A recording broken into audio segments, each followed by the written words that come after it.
What's a good success rate for Alan Carr's Easyway to Stop Smoking seminars in a Randomised Controlled Trial, or RCT? Based on the 3-month money-back guarantee offered at our stop smoking centres, the success rate is over 90%. Independent scientific studies published in peer-reviewed journals indicate that even after 12 months the success rate is over 50%, a result which is unprecedented in the field of smoking cessation. So what would a good success rate be in an RCT that compares the effectiveness of Alan Carr's Easyway to Stop Smoking method to that of another method, such as a National Sop Smoking Service offered by the NHS that uses nicotine substitutes? Would it surprise you to know that a 7.5% success rate could be good, or that a 10% success rate could be good, or that a 15% success rate might be truly historic in the field of smoking cessation? How can that be? The important result in an RCT isn't really how high the success rate is, but how much better the success rate is compared to the other method in the trial. So the key is how much better Alan Carr's Easyway to Stop Smoking method is compared to a National Stop Smoking method. But why will the headline success rate in an RCT be much lower than the success rate of Alan Carr's Easyway to Stop Smoking method in the real world? In an RCT, people sign up to take part in the study. They're reviewed to ensure that they fit the criteria for the study and are randomly allocated to a group. This is carefully done to ensure that each arm or test group have the same number of similar people. In an RCT, if a person signs up for the study, is allocated to a group, but decides they can't make the dates for the treatment because their girlfriend's ill, they're deemed to have failed, even though they've received no treatment. The success rate is therefore reduced. Bizarre but true. In an RCT, the Alan Carr seminars are free, and with the person putting no financial investment into the event, it's easy for some people to get busy or to forget to attend. In real life, people attend our seminars as a result of their own initiative, and are committed enough to pay to attend.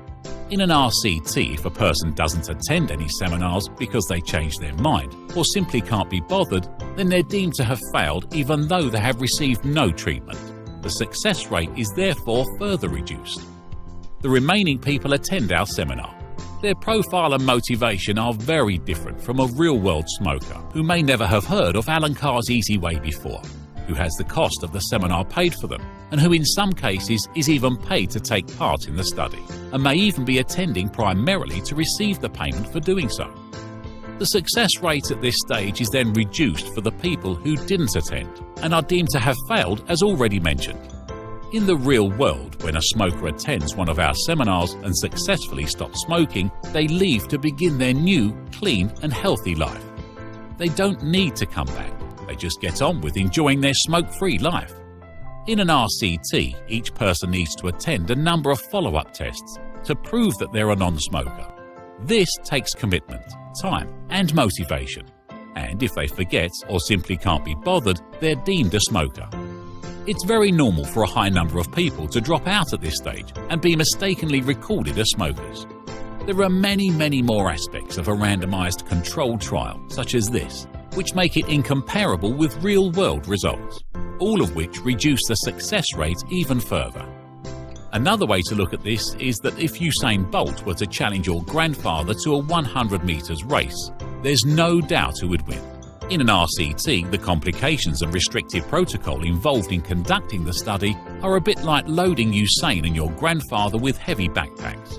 There's no doubt that Usain Bolt would still win easily, but he couldn't possibly achieve anything like his personal best time or break a world record. It would be ridiculous to compare his performance with a backpack with his performance without one. So, the important thing about an RCT is not the success rate achieved, but how much better one method is compared to the other.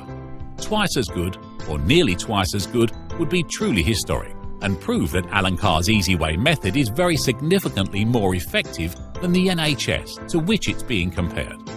It is in this way that a 7.5% success rate, or a 10% success rate, or a 15% success rate should be viewed as truly historic, because the alternative method only achieved a success rate of 3 to 4%, 5 to 6%, or 7 to 8%. So, in the future, after the results of the RCT are known, the success rate of Alan Carr's Easyway to Stop Smoking method can be defined as follows. Based on the 3-month money-back guarantee, the success rate is over 90%. Independent scientific studies published in peer-reviewed journals indicate that even after 12 months, the success rate is over 50%. And a randomised controlled trial published in a peer-reviewed journal indicates that Alan Carr's Easyway to Stop Smoking seminars are significantly more effective than the established methods, such as those used by the NHS, which feature nicotine products.